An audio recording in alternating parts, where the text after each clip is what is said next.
Hi అండి, అందరికీ నమస్తే. నేను మీ నీరజారాయి.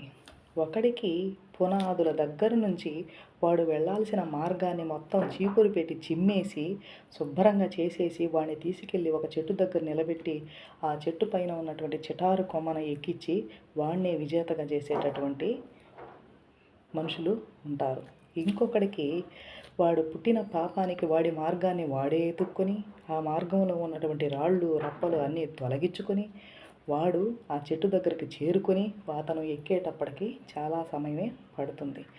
కానీ ఎప్పుడైతే ఈ శ్రమపడిన వ్యక్తి, కష్టపడిన వ్యక్తి ఎన్నిసార్లైనా కానీ ఆ చెట్టుని ఎక్కగలడు, దిగగలడు.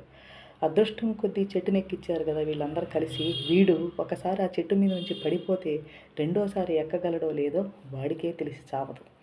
కాబట్టి ఎప్పుడు కూడా శ్రమ పడకుండా వచ్చినటువంటి విజయం పూర్తి విజయం కానే కాదు.